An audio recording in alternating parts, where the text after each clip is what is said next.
normativos, resolviendo inquietudes, acompañando estos procesos que resultan a veces tan complejos para las entidades y resulta satisfactorio saber que las entidades pues no están solas, tienen múltiples espacios para mejorar su información reportada a la contaduría. Bien, vamos al grano, como dicen por allí. Me gustaría comenzar con las problemáticas que se identifican con entidades del nivel nacional o a nivel nacional en todo el país. Resulta que la aplicación de estos marcos normativos no ha sido un tema fácil para las entidades. Hay múltiples retos y oportunidades de mejora que se presentan día a día. Y bueno, después de reconocer un problema, sigue solucionarlo. Ya vamos con las problemáticas identificadas, ya tenemos de frente cuáles son esos retos tan grandes que tenemos a nivel nacional con diversos tipos de entidades. Y me gustaría aquí enunciarlos rápidamente para que los tengamos en cuenta, miremos si nuestra entidad sufre de esto y tal vez cómo podemos mejorarlo. Bien, la omisión o falta de actualización de políticas contables y operativas. A veces las entidades tienen un documento por allá que se llama políticas contables, que no saben quién lo hizo, que no lo ponen en práctica. Y recordemos que las políticas contables es ese reflejo de la normativa aplicada a mi entidad, donde yo lo adapto a las necesidades y al tamaño de los requerimientos propios de mi entidad, donde establezco umbrales de materialidad, criterios de reconocimiento. Ya que la norma me da algún campo de acción, yo como entidad lo puedo adaptar. Y lo ideal es que los contadores o las áreas contables de las entidades tengan esto muy presente y lo utilicen día a día.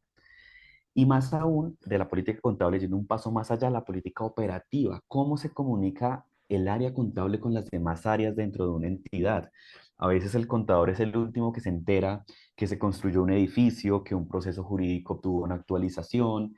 Bueno, tantas cosas que pueden pasar dentro de una entidad que no se reflejan en la información financiera porque el área contable no charla con las otras entidades. Entonces, esos procedimientos, esas guías, ese paso a paso de cómo se recibe la información hace parte de la política operativa que lastimosamente o no existe en muchas entidades o simplemente existe pero no se utiliza.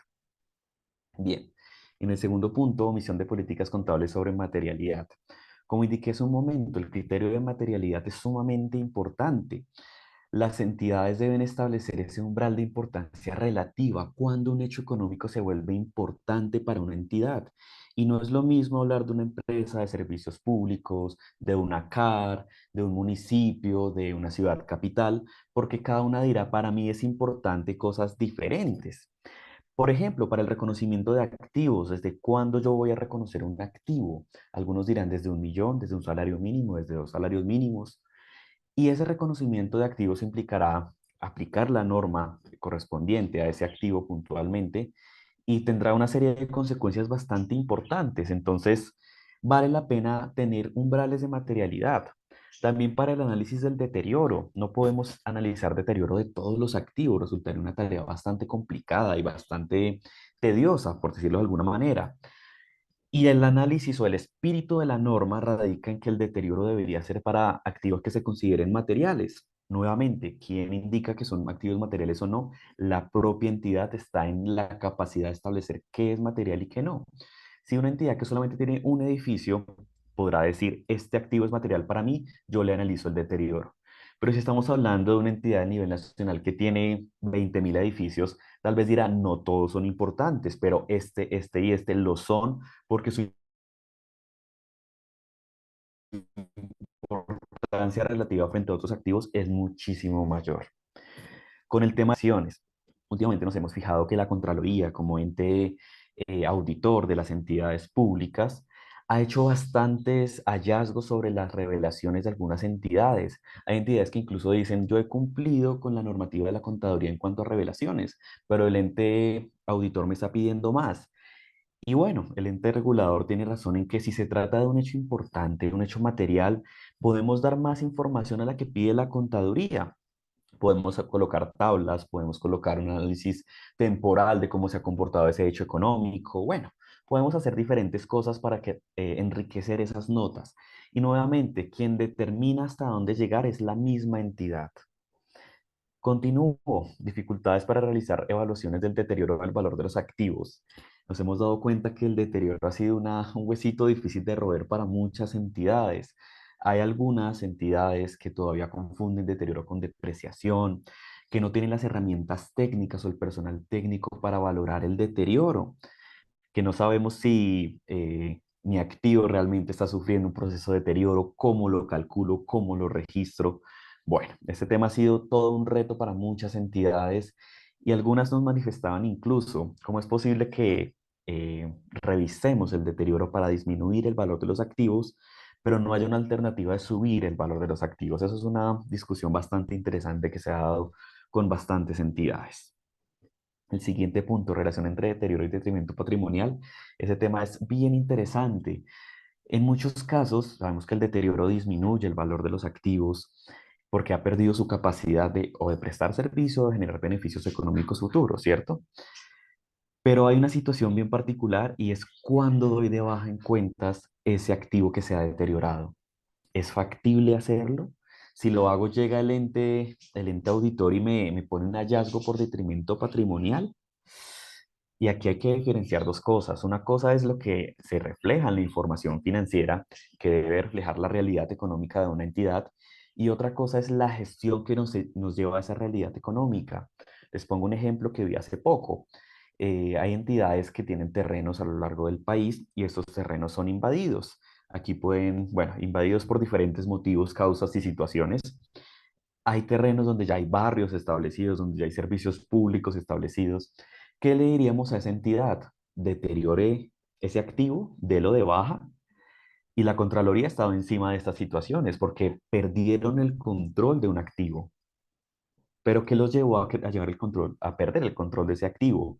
La falta de gestión y la falta de control interno para ejercer soberanía, por decirlo de alguna manera, sobre ese activo. Bien, aquí hay bastante miedo de algunas entidades de mostrar esa verdadera situación financiera de una entidad porque pues puede tener consecuencias con el ente regulador, es algo que se debe sopesar un poco.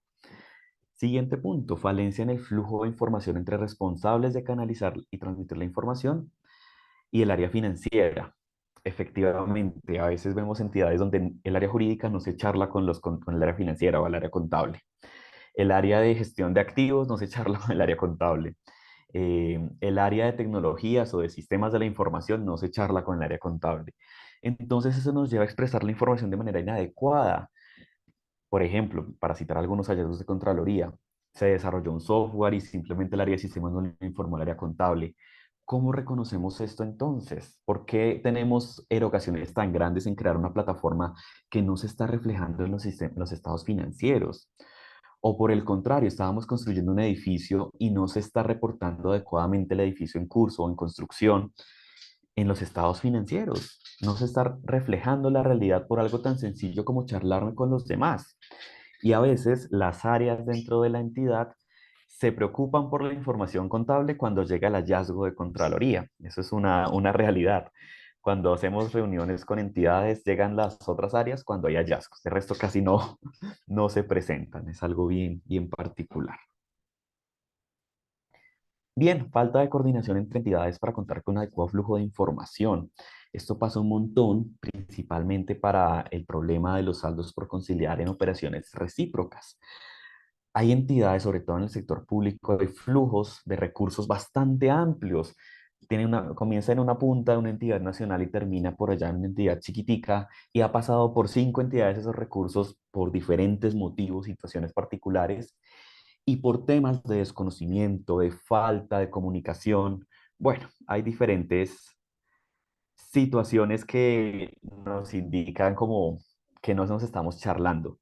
La presentación, voy a volverme, creo que está haciendo, voy a borrar aquí.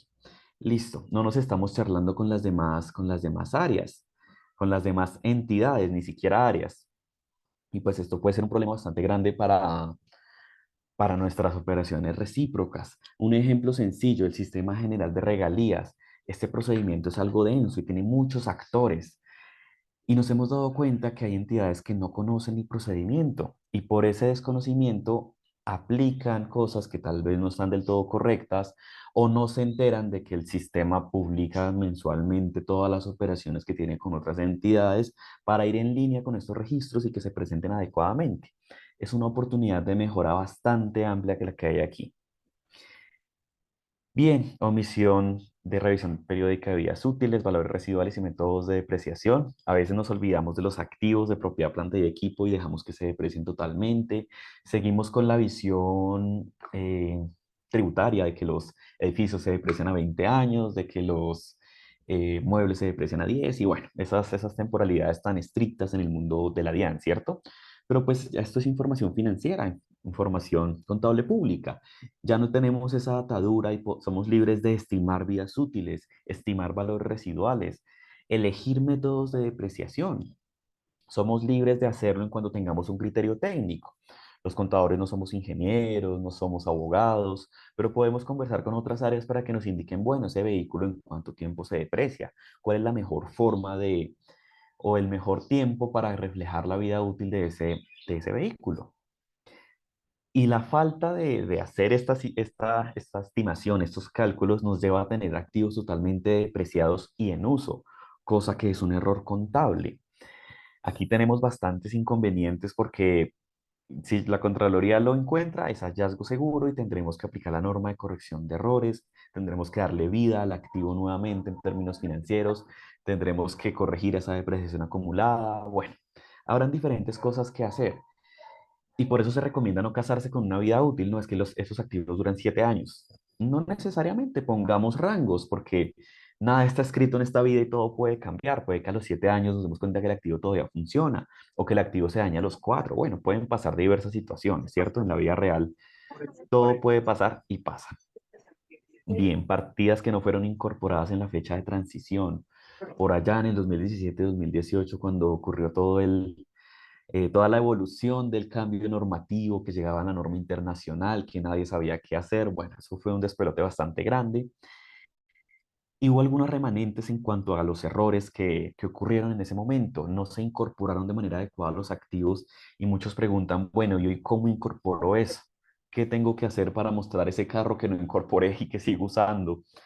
Bien, afortunadamente la doctrina ya ha hablado bastante sobre este tema, ya sabemos que podemos hacer la incorporación, mirando el instructivo 002 de ese momento, podemos utilizar esos métodos a ese momento y correr depreciaciones, deterioros, para que el valor llegue a lo que debería ser hoy. Bien, y la falta de estimación de los beneficios a los empleados de largo plazo y posempleo, el tema de los cálculos actuariales.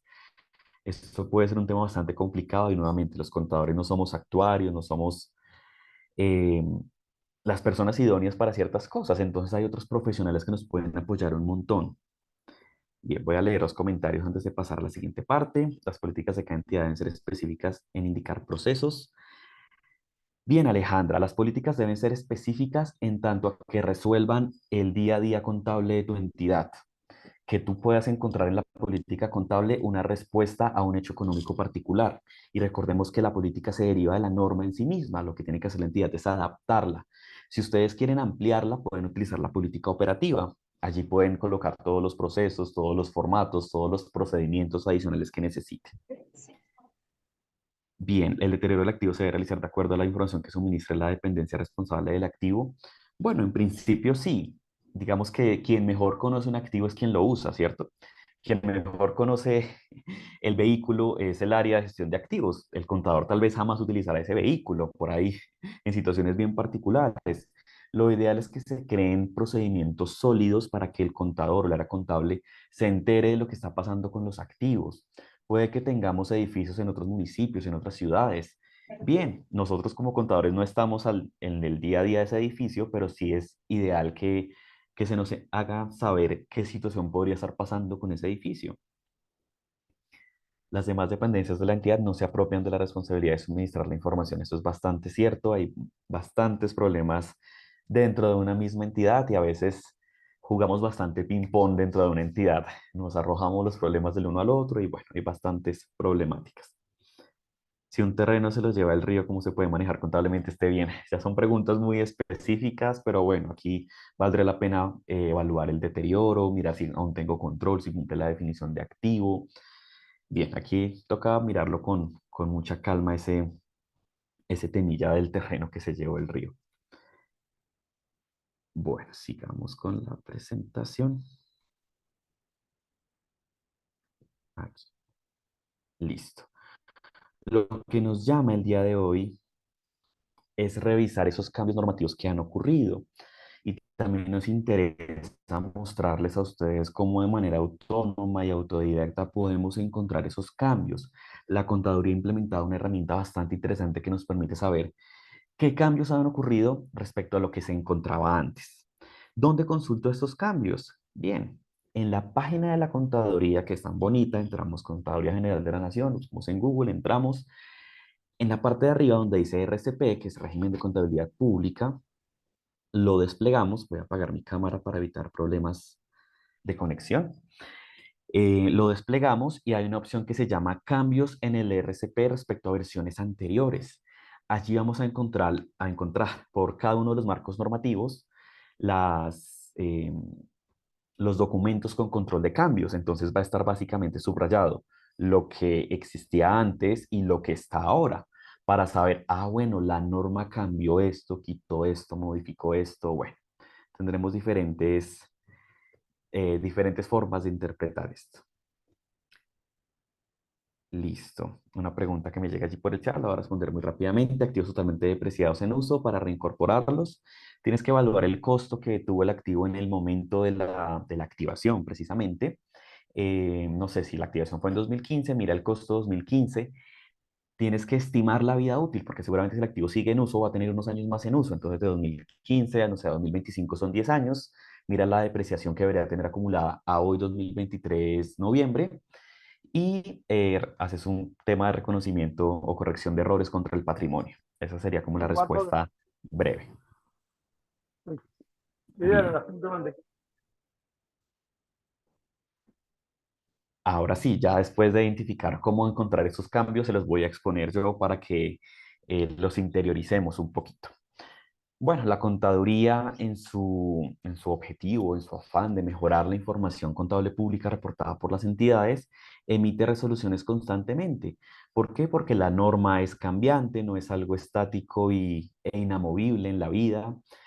A veces para las entidades no es tan claro, a veces el referente internacional cambia, a veces en la aplicación hay inconvenientes. Bueno, ocurren mil y un cosas en las entidades y lo ideal es que se refleje esa dinámica económica tan cambiante, tanto en el país, en las entidades públicas, que eso se refleje en la información financiera. Por eso constantemente la contaduría hace muy bien su tarea de estar actualizando. Y bien, esos cambios podemos verlos de dos maneras: cambios de forma o cambios de fondo. A veces la norma, la contaduría se da cuenta que la norma no es del todo clara, que tal vez se puede expresar de una mejor manera. Son cambios de expresiones, de palabras, de organización de un párrafo. Cambios por ese estilo que nos pueden ayudar a mejorar o ampliar la comprensión de la norma. Esos son los cambios que yo llamo de forma, porque no cambian el espíritu de la norma, pero sí su interpretación para hacerlo más fácil. Y tenemos los cambios de fondo, cambios que ya implican situaciones un poco más complejas, donde se amplía el espíritu de la norma, se modifica el espíritu de la norma, porque así lo requiere la realidad económica de las entidades, porque es necesario hacer estos cambios. Bien, ¿y de dónde provienen esos cambios? ¿Cómo hace la contaduría para hacer sus cambios al interior? Tenemos la norma internacional, el referente internacional. Sabemos que la norma que aplicamos en Colombia es de autoría de la contaduría, pero tiene, o bueno, pasó por un proceso de convergencia bien interesante con las NIC SP, con las NIF plenas, con las NIF para pymes, y salió lo que hoy conocemos como RCP, Régimen de Contabilidad Pública, con sus 4 marcos normativos. Entonces, es importante ver qué se está charlando afuera en términos de contabilidad, porque pues aquí no tenemos la respuesta absoluta. Seguramente habrán cosas que sirven, cosas que no sirven tanto, y es importante, bueno, estar enterado de qué ocurre afuera. También tenemos comentarios al interior de la contaduría.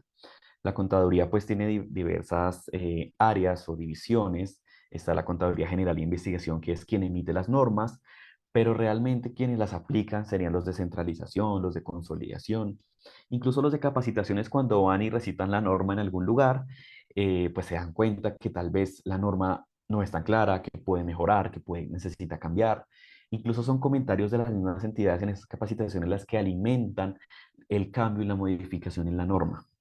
Y por último, los comentarios de las entidades. Las entidades en muchos casos comentan por los canales oficiales de la contaduría cosas que no son del todo claras, cosas que pueden mejorar, cosas que necesitan ser cambiadas, revisadas y cambiadas por parte de la contaduría.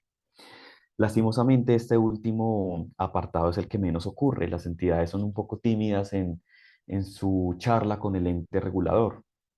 Y sí, me parece interesante ver que la contaduría siempre está como muy atenta a ver qué ocurre en la vida real por parte de las entidades, si está siendo clara, si hay algo por mejorar, por cambiar, bueno, bien. Producto de todo este recorrido, la contaduría en el 2023 hizo unos cambios bien interesantes en normas bien particulares, porque de acuerdo a los comentarios de entidades dentro de la contaduría o lo que ocurría afuera, habían cosas por revisar. Aquí en este cuadrito vemos los principales cambios que ocurrieron para entidades de gobierno y para empresas que no cotizan. Y bueno, en muchos casos el cambio fue el mismo para las normas de inventarios, propiedad, planta y equipo, activos biológicos, impuesto a las ganancias, políticas contables. El cambio fue el mismo para los dos tipos de entidades, entidades o empresas. Ya iré al detalle de qué fue lo que cambió. Pero otras situaciones donde los cambios fueron particulares, donde solo cambiaron para empresas o donde solo cambiaron para entidades de gobierno. Sabemos que para entidades de gobierno tenemos dos normas de deterioro, la de activos generadores y no generadores, mientras que en las empresas que no cotizan es solamente una, que es la norma de deterioro del valor de los activos, ya que en empresas no hay activos no generadores.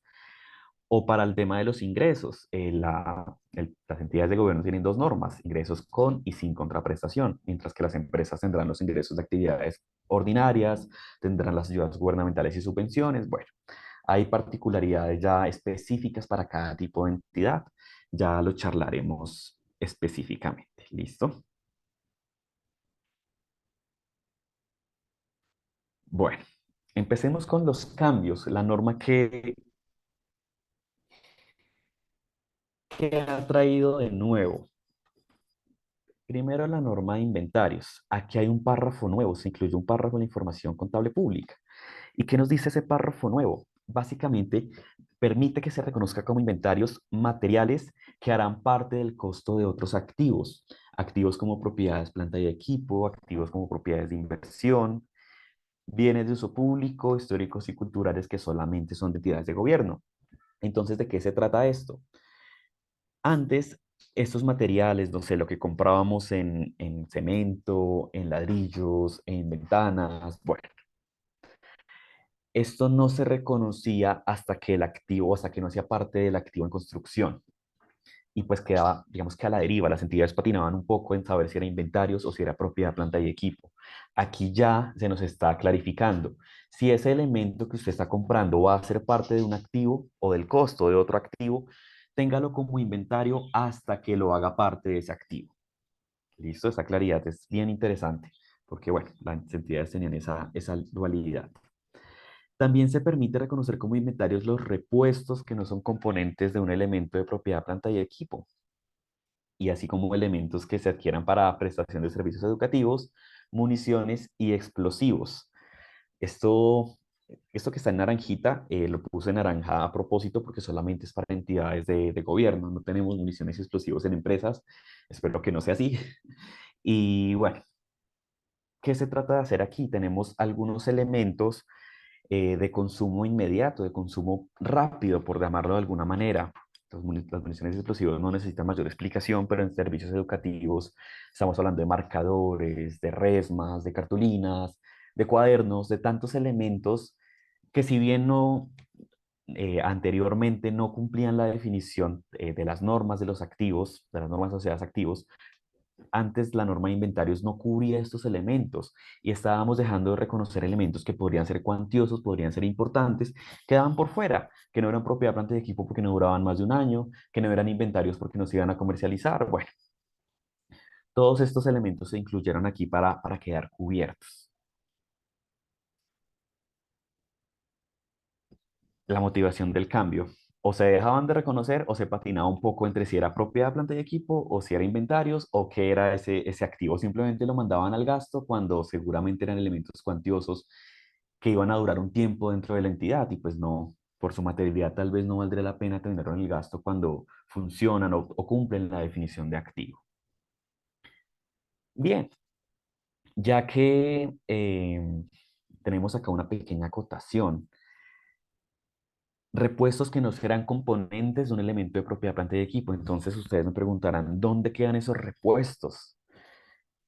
¿Qué hago con eso si no es inventario? Y pues la norma en concordancia, la norma de propiedades, planta y equipo, incluyó en su párrafo 1 de reconocimiento el numeral C y nos indica los repuestos que serán componentes de un elemento de propiedad, planta y equipo. Esta parte de los componentes, de los elementos significativos, recuerden que cuando un activo es material, la norma de propiedad, planta y equipo dice, ese activo de material, sepárelo por componentes significativos, por elementos que compongan ese activo.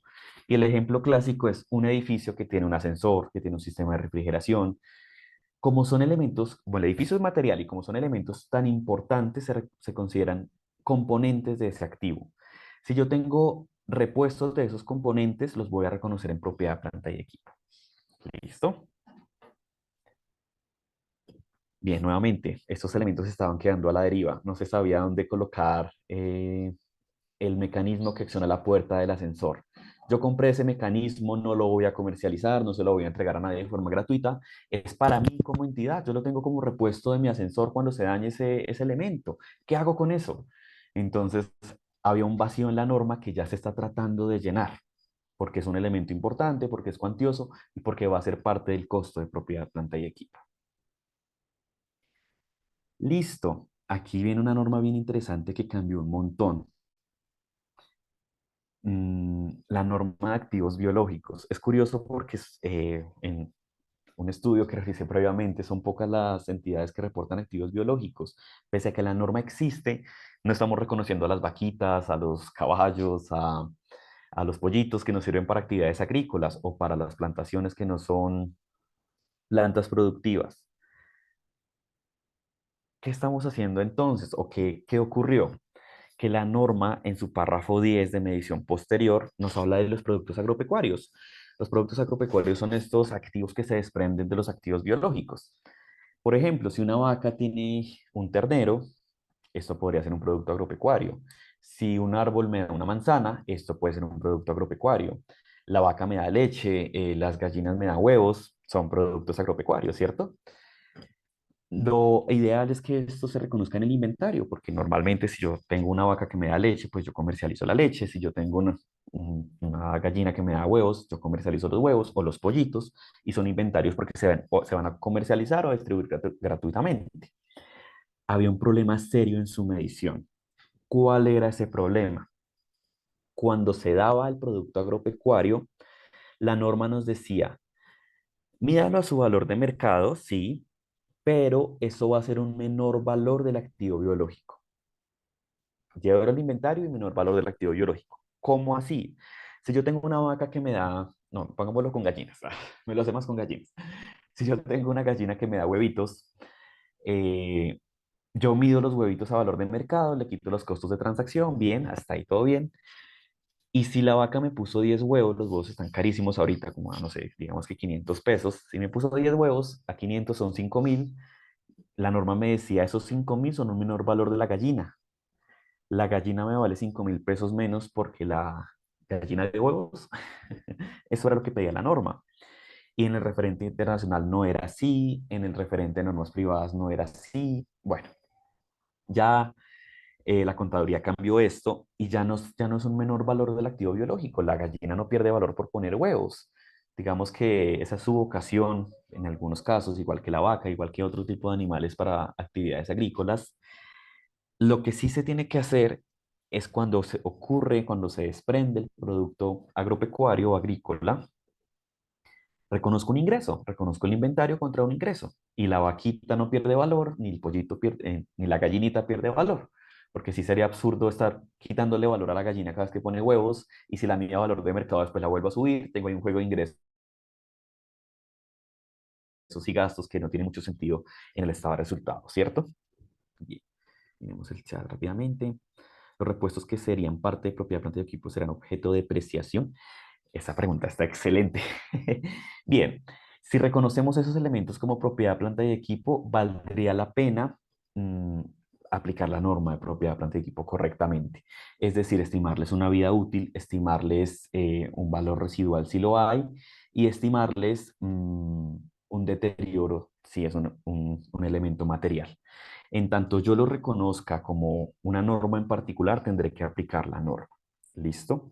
Esto me recuerda que antes estaba la práctica de activar activos, valga la redundancia, y depreciarlos de una vez, mandarlos al gasto de una vez. Esto se considera un error porque si yo reconozco un activo como propiedad, planta y equipo, tengo que aplicar la norma de propiedad, planta y equipo, tengo que mirar el tema de vida útil, método de depreciación, bueno, todo el tema de la medición posterior. Es lo ideal si estoy aplicando una norma. Bueno, motivación del cambio en esta situación de los activos biológicos. No era coherente el manejo contable. Yo no podía descontar el valor de un activo para volverlo a incluir por medición de valor de mercado. No tenía mucho sentido lo que se hacía antes y ya mejoró bastante la aplicación de la norma. Bueno, también cambió la norma del deterioro del valor de los activos. Antes se reconocía como un indicio interno, que se detuviera la construcción de un activo antes de que finalizara su finalización o su puesta en condiciones de funcionamiento. Básicamente la norma decía, para construirse el activo, ya, evalúe si hay deterioro porque eso es un indicio. Y la contaduría se dio cuenta que tal vez parar la construcción de un activo no precisamente es un indicio de deterioro, porque no quiere decir que paramos la construcción hoy y mañana ya el activo está deteriorado. No, esto no es así en realidad. Entonces la contaduría se preguntó, bueno, ¿qué criterio técnico podemos utilizar? Y allí hubo un gran inconveniente porque pueden haber muchos tipos de activos. No es lo mismo hablar de un edificio que hablar de un puente, que hablar de un metro, como el metro de Bogotá que lleva, bueno, tanto tiempo. Entonces la contaduría dijo, no, pues pongámoslo en términos de tiempo y que se uniforme para todos los activos. Entonces, el criterio ahora es que se detenga la construcción de un activo por un periodo superior a 12 meses. Después de ese periodo podemos decir que el activo ha sufrido de un deterioro. Antes, las entidades eran un poco más reservadas con el tema. Se detuvo la construcción, pero no calculó el deterioro porque se va a volver a construir próximamente. Ese próximamente podía ser mañana, en un mes, en un año, y quedaba a la deriva.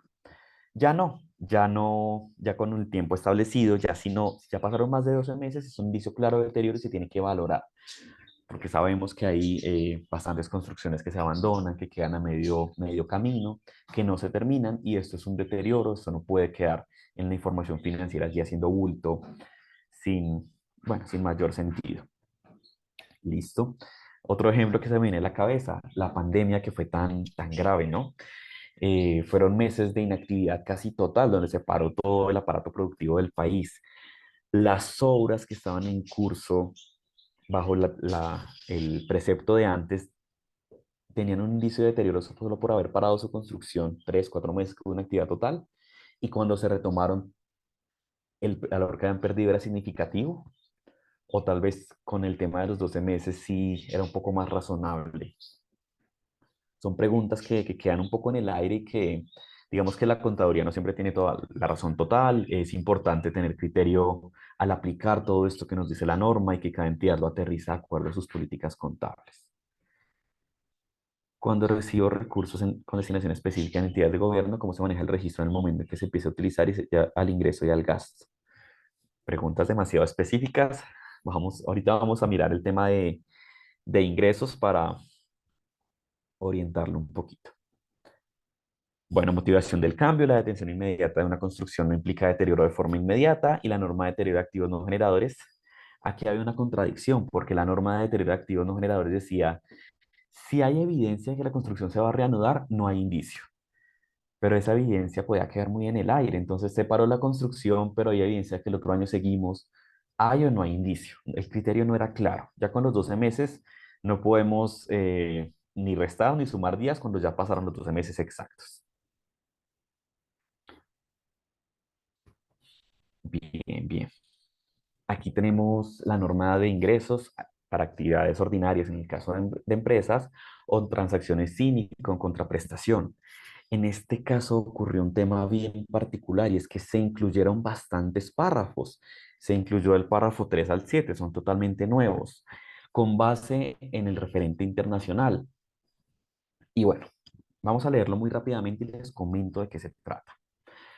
Cuando está involucrado un tercero en la venta de bienes o servicios o en la cesión del uso de un activo, la empresa evaluará si actúa como principal o como agente.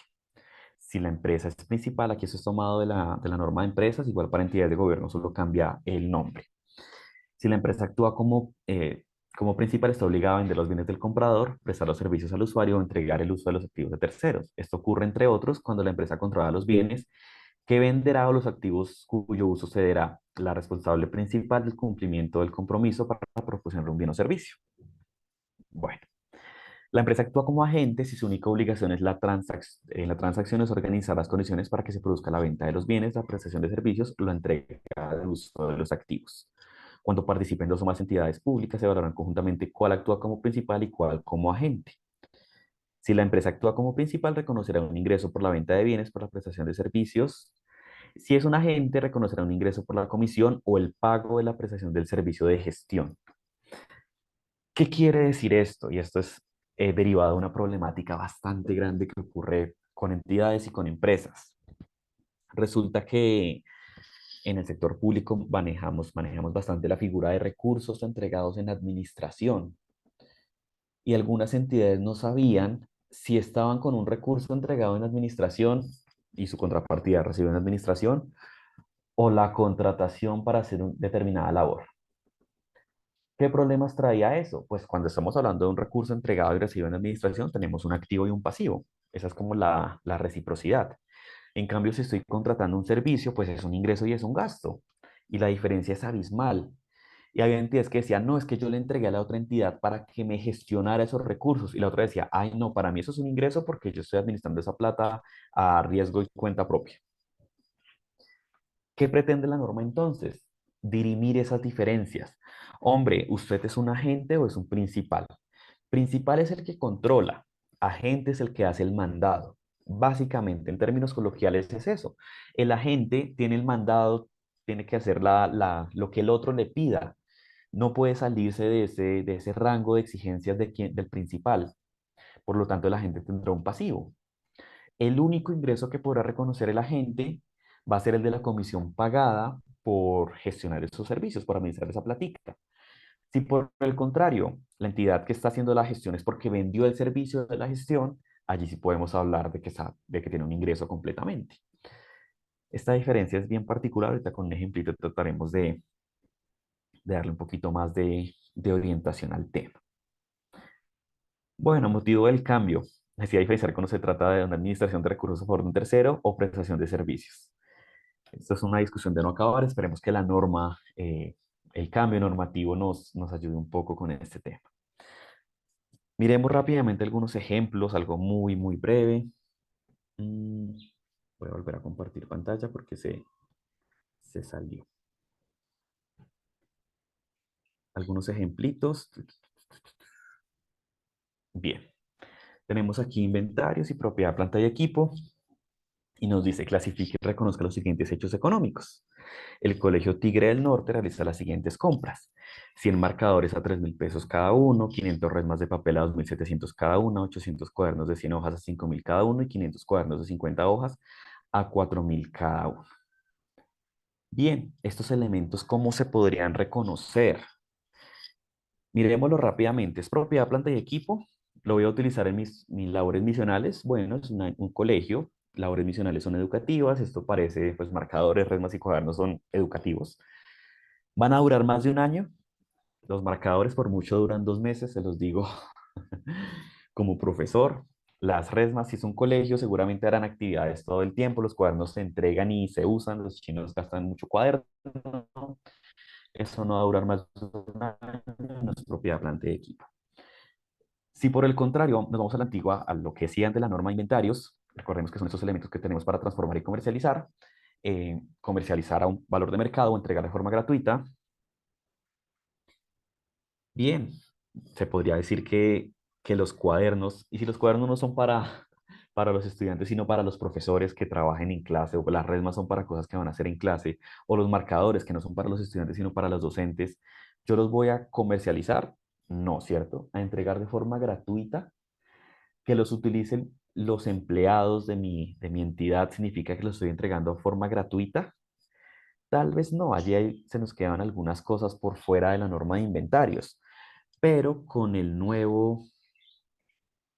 la modificación que nos trae la norma, vamos a leerla textualmente.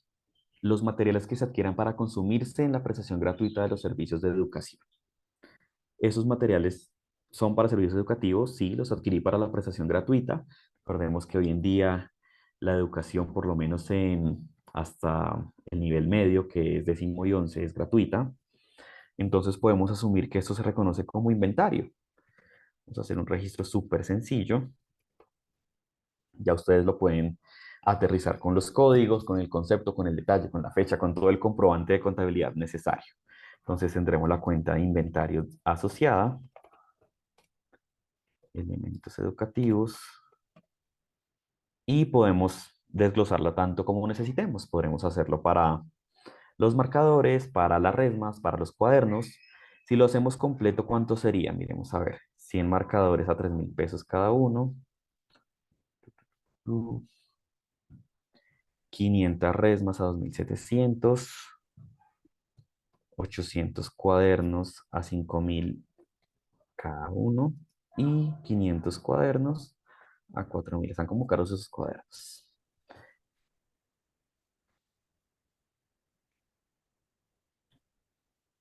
Listo. 7.650.000. Vamos a colocarlo aquí. Suma.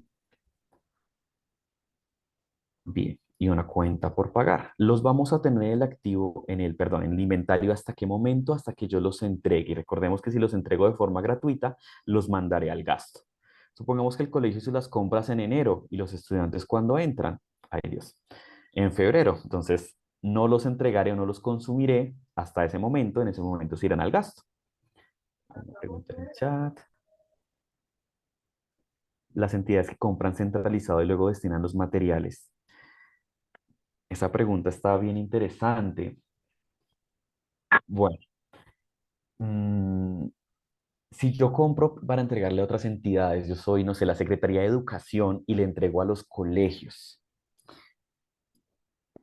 La Secretaría de Educación tendría que reconocer la adquisición de estos elementos para distribuir gratuitamente como inventario, porque los va a distribuir gratuitamente contra una cuenta por pagar, y después el colegio tendría que reconocer nuevamente en el inventario esa transferencia, ese ingreso por transferencia en especie. Creería yo que es lo más indicado, pero en la vida real todo vemos, todo pasa en la viña del Señor. Bien, el colegio planea realizar un edificio de un piso con nuevas aulas el próximo año. Realizan las siguientes compras el día de hoy. 100 kilos de cemento, 10.000 ladrillos, unas válvulas para operar la puerta del ascensor del edificio principal y el operador de la puerta del ascensor del edificio principal. ¿Cómo creen que manejaríamos estos elementos? ¿A dónde mando eso yo? Vámonos entonces a los cambios para tenerlo muy claramente. Materiales que serán parte de otros activos como propiedad, planta y equipo. ¿Esos materiales serán parte del costo de otros activos? Sí. Entonces va a haber un inventario de cemento, un inventario de ladrillos, que lo voy a tener allí hasta que yo lo pase al activo en construcción, que será el edificio. Les pregunto, 11.200, si me faltó, les pregunto, ¿la válvula y el operador también son inventario? ¿Qué dirían ustedes, compañeritos? Por... Ah, no, compramos los 10.000 ladrillos por 12 millones en total. Listo, 23.200 y una cuenta por pagar. Listo. Ahora bien, la válvula para el ascensor. Les pregunto, ¿esto va a ser parte del costo de otro activo? ¿Son materiales que se incluirán como parte del costo de otro activo? Esta parte de la norma es bien específica porque el activo todavía no existe, será parte del costo de otro activo, un activo que no tiene costo, como las construcciones que van a ocurrir después.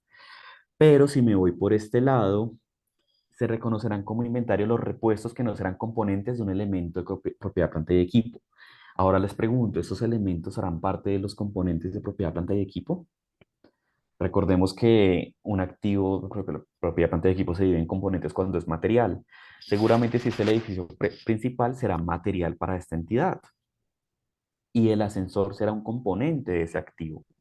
Entonces podemos asumir que el ascensor, perdón, que la válvula y el operador de puerta van a ser parte del ascensor, que es un componente del edificio que es propiedad, planta y equipo. Entonces podemos reconocerlo en propiedad, planta y equipo. 3.200.000. Y la cuenta por pagar porque la causación es bendita.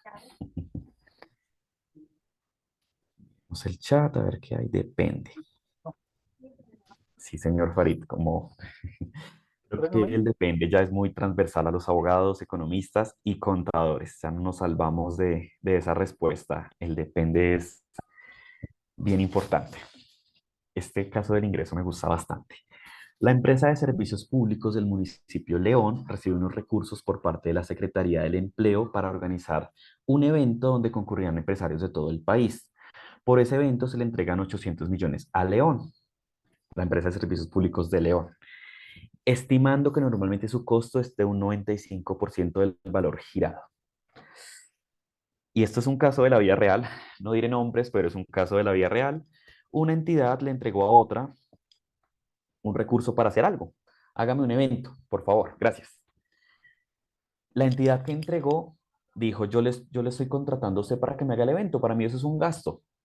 En cambio, la entidad que recibió dijo, no, eso es un recurso recibido en la administración porque yo le estoy gestionando esa platica para hacerle su evento. Y no hubo poder humano que pudiera poner de acuerdo a esas dos entidades. Se hizo el análisis de los convenios, de los contratos, un montón de documentos jurídicos que soportaban esto. Y lastimosamente, como el papel soporta todo, habían elementos que parecían indicar, no, esto se trata de la compra de un servicio que la empresa municipal está vendiendo a la otra entidad. Y otros documentos parecían indicar, no, es que no está vendiendo un servicio, le está haciéndole el mandado, le está administrando una platica para devolverle algo. Eso es lo que pretendemos mejorar con el cambio de la norma, con el tema del agente y el principal. Les pregunto, ¿la empresa de servicios públicos se dedicará a comercializar eventos? Tal vez no sea su objeto misional, su razón de ser como empresa. Para mí, eso es un tema también de criterio, aquí no hay respuestas 100% verídicas, aquí nadie es Dios para dar respuestas de ese estilo, pero mi criterio me indicaría que en este caso estamos hablando de un recurso entregado en administración, porque la empresa de servicios públicos no se dedica a esto, porque tiene que gestionar de acuerdo a lo que le indique la secretaría para hacer el evento y seguramente se le pagará una comisión. Esa comisión sí será reconocida como un ingreso. Entonces, recursos recibidos en administración,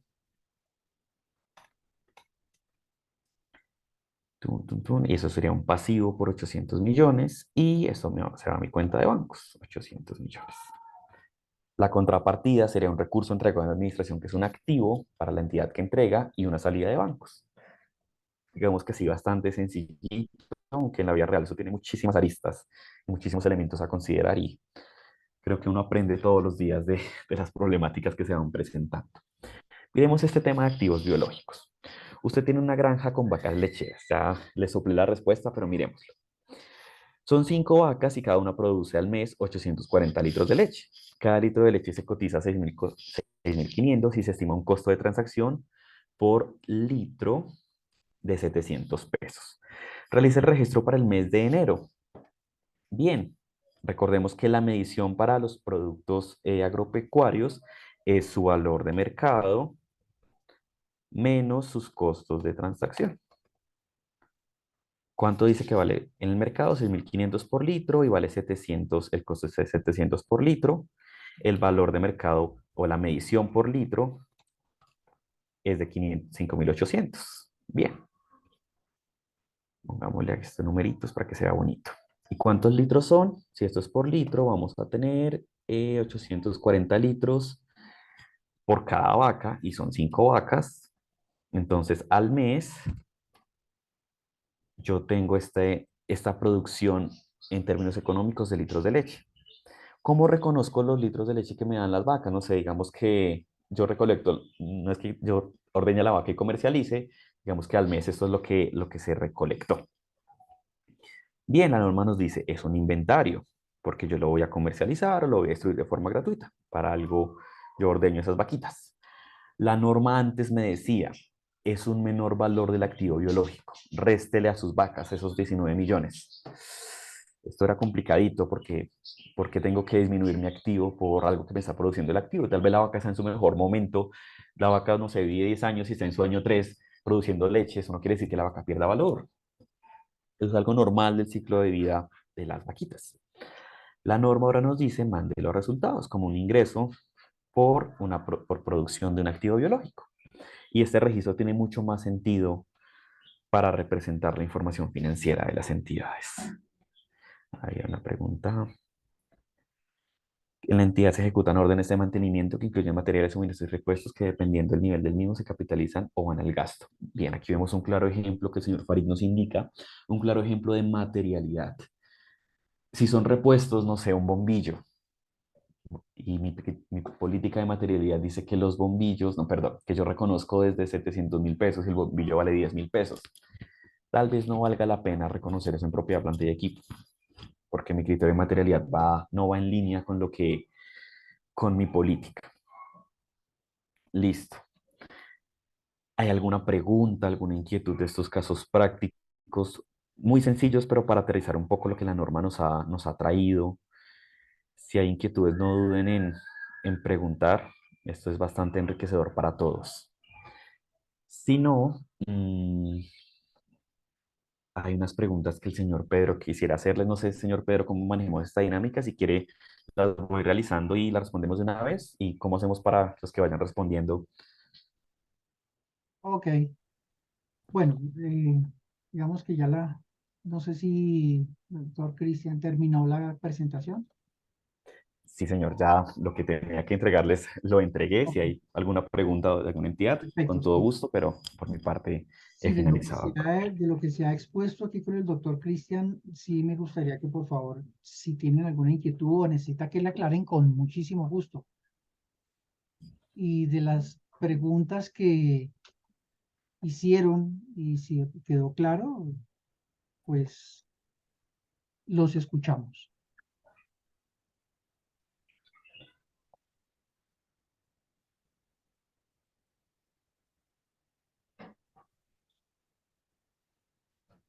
Buenas tardes. Quiero hacerle esta pregunta, pues algo de lo que anteriormente, pues me queda un poquito claro, pero todavía sigo confundida. Si nosotros recibimos un convenio interadministrativo en donde la entidad pone su aporte del 85%, nosotros nos tenemos que colocar el 15% para hacer una feria.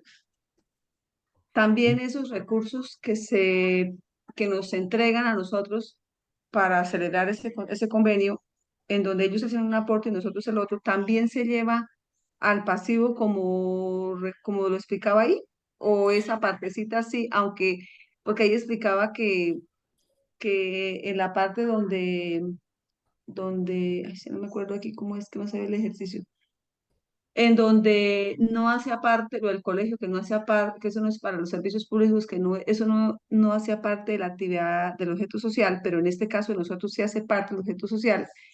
En esa parte, cuando ellos nos entregan los recursos, nosotros los llevamos a una destinación específica, a un pasivo, y luego cuando lo vamos a utilizar, ¿tendríamos que descargar ese pasivo o lo podríamos reconocer en el ingreso y el gasto? Esa es la pregunta que le hice ahora. Esta pregunta Pues está excelente. no me quedó Y, claro. ok, la respuesta depende, como decía el señor Farid en el chat. Bien, ¿de qué depende? Bueno, el instrumento jurídico en este caso es un convenio. Recordemos que un convenio es cuando dos partes se unen en intención para lograr un objetivo común. No es un intercambio de intereses contrarios, sino los intereses fluyen conjuntamente. Eso principalmente porque a veces desde el mundo jurídico llamamos convenios contratos y contratos convenios. La respuesta sencilla es que si es convenio, estamos hablando de un recurso entregado y si es contrato es un ingreso o un gasto. Esa es la respuesta corta. Pero tenemos que analizar la naturaleza económica del instrumento jurídico. Y para ustedes sería un ingreso si cumple la definición de ingreso. ¿Cómo así? Ese ingreso les va a llevar a aumentar su activo y por ende aumentar su patrimonio, ese recurso que estarían reconociendo como un ingreso, o por el contrario, ustedes solamente están recibiendo un dinero para administrar, para gestionar y de eso no va a aumentar su activo y no va a aumentar su patrimonio, porque es simplemente un mandado, por decirlo así. Toca analizarlo puntualmente y una vez que yo evidencia o me pare en alguna posición, argumentarla con la norma en la mano y digamos que defender esa posición. Si para ustedes es una obligación que simplemente van a cumplir, que no les va a representar ningún aumento en el activo y en el patrimonio, es un recurso recibido en la administración. Si por el contrario es un recurso que por ende aumenta su activo y va a aumentar su patrimonio, pueden considerarlo como un ingreso. Y hay entidades que incluso juegan con esto. Hay entidades que les encanta mostrarlo como ingresos cuando son pasivos para mostrarse robustas en utilidades. Pero a veces no les gusta tanto cuando términos tributarios les toca pagar impuestos. Entonces, bueno, esto pasa en la vida real. Ya la Sí, entidad sí, tiene que tener el criterio para decidir. exactamente. Sí, señor. Bueno, muchas gracias. Bueno, no sé si alguien más tenga alguna pregunta. Buenas tardes. ¿Sabes? Buenas tardes, señor Balbuena. Gracias. Tengo una pequeña duda. Nosotros tenemos para inventario, digamos, de llantas para el objeto misionado, pues de transporte de funcionarios. Y la pregunta es si se toma para la materialidad, se toma, por ejemplo, 100 llantas o se toma una llanta para decidir, para definir si es propiedad planta de equipo o va para el gasto. Esta pregunta es Gracias. muy buena. También, todas las preguntas son muy buenas. Bien, su objeto misional es transportar funcionarios y No, recordemos que no, estos, discúlpeme, ¿no? no es transportar, exactamente de la Procuraduría es para transportar funcionarios, pero digamos, no es el objeto social. Está dentro de su, ¿qué? De De las su funciones, funcionar normal, sí, dentro del, pero no es, como no dentro es del ciclo normal de operación. sí, no es el objeto, sí, señor, no es la Ok, misionalidad. listo, listo. Bueno, aquí podemos llevarlo por el lado de la materialidad. Recordemos que hay dos tipos de materialidad, por cuantía y por naturaleza. Por cuantía tenemos que valorar, o por medio del valor decimos a partir de este valor es material o no lo es. Y por naturaleza es más interesante porque a veces hay activos que no son muy cuantiosos en su valor, pero hay entidades que dicen para mí siempre es material. Por ejemplo, en Bogotá los tableros, que tal vez no son muy cuantiosos, Mm. siempre son materiales. En Bogotá hablo de la Secretaría de Educación, porque pues es un elemento primordial para brindar la educación a los estudiantes. En otro municipio, las señales de tránsito son materiales para la evaluación del deterioro. O sea, siempre, independientemente si es una señal chiquita, de si, bueno, del tamaño, de las medidas, de la ubicación, siempre esas señales son materiales, porque sin señales de tránsito nos estrellamos. Entonces, si ustedes determinan que estas llantas, que tal vez no sean tan cuantiosas, no sé de carros, la verdad, son importantes para una función dentro de su ciclo normal de operación, pueden determinar que son materiales y pueden reconocerlas en propiedad planta y equipo para la futura incorporación en los vehículos. Sería una alternativa.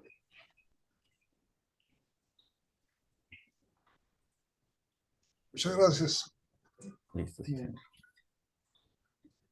Qué pena, otra pregunta. Cuando usted hace referencia a, cuando hablaba del deterioro y la depreciación de lo de las vidas útiles, yo tengo una Sí, señora. inquietud. Cuando uno hace una corrección de un error y resulta que no solamente va a afectar la parte de propiedad, planta de equipo, sino va a afectar otros rubros, para hacer el análisis de materialidad, ¿es en un todo o se analiza en cierta cuenta? O sea, no sé si me hice entender. A ver si te entendí. Tú quieres corregir un error contable de un activo que tal vez ya se depreció. ¿Sí? Sí. Ok. Listo, pues tienes que evaluar las cuentas que están asociadas a ese activo.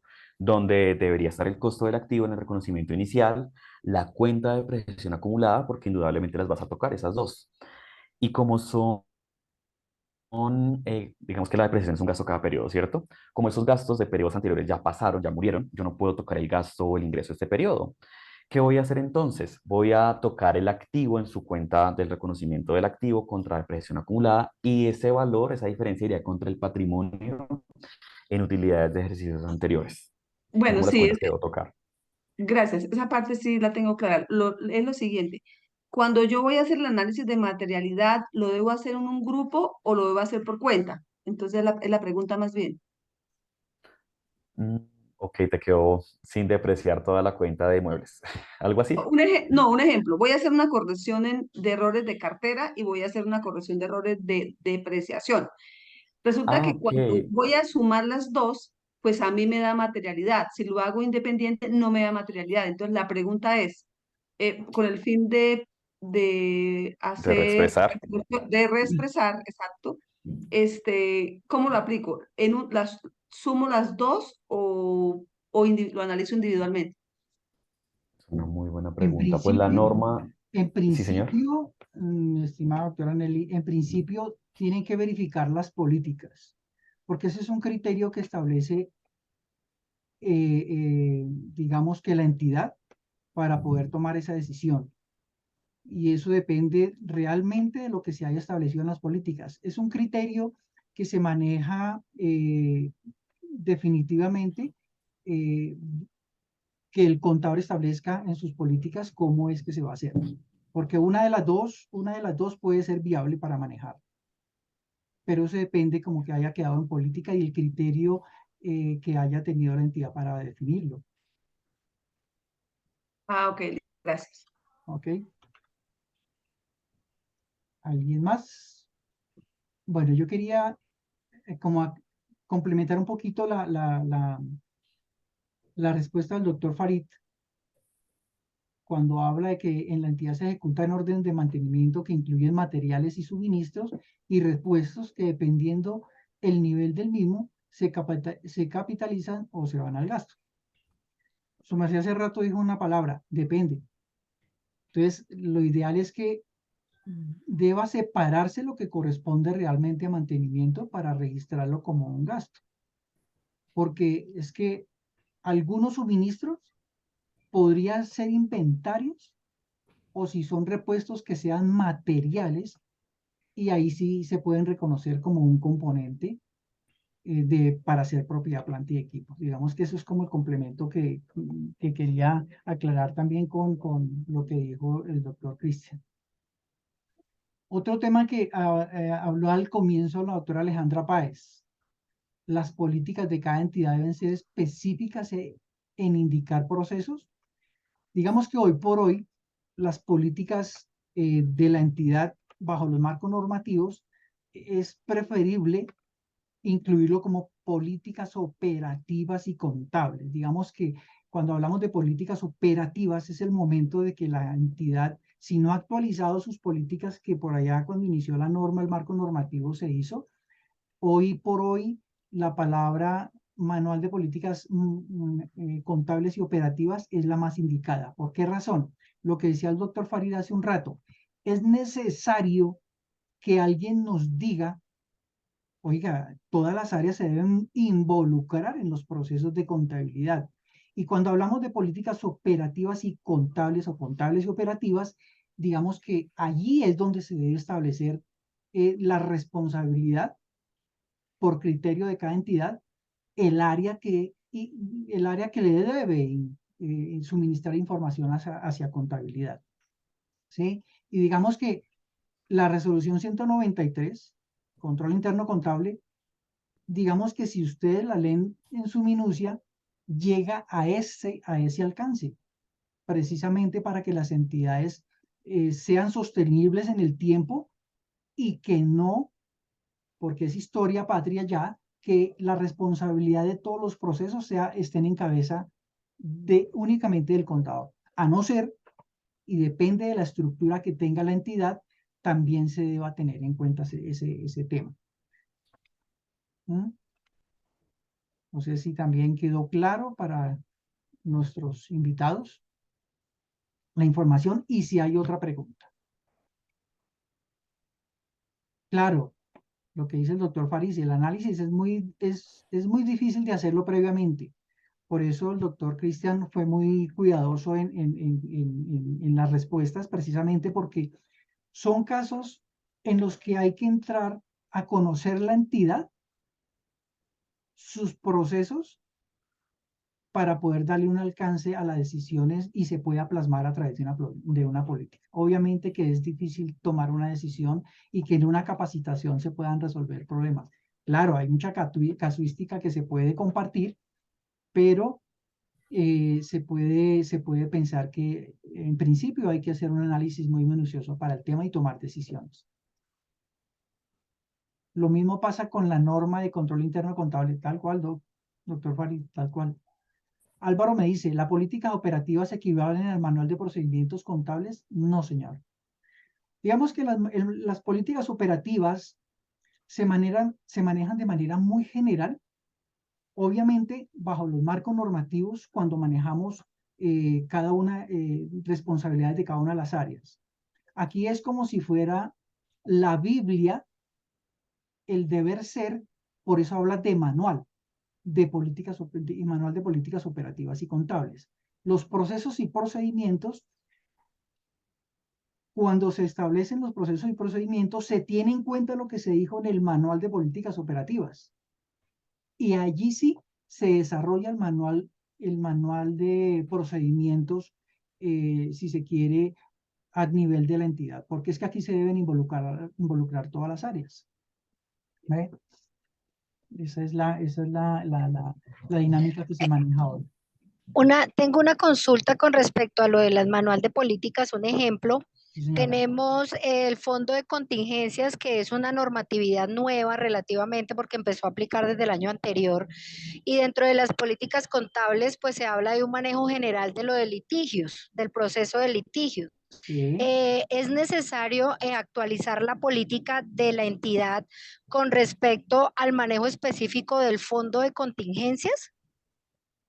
Cuando hablamos de litigios, y el doctor Cristian, por favor, me lo complementa de manera más técnica.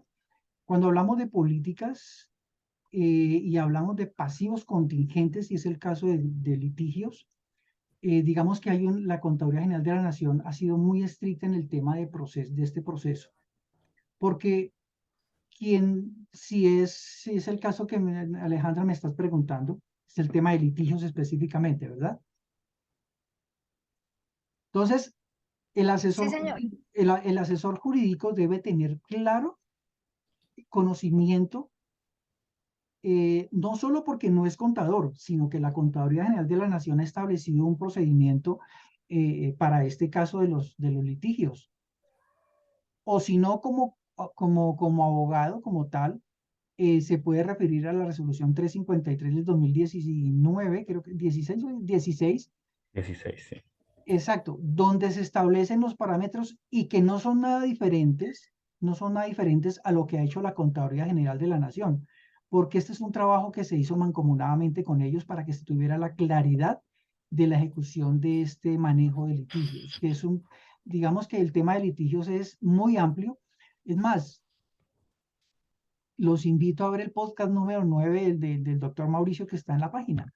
Allí está clarísimo cómo es el manejo de litigios, cómo es el manejo de las cuentas de uso restringido, y me parece interesante. Ahí lo maneja muy claro, muy general, obviamente, pero está muy claro cómo es el deber ser de este manejo de los litigios.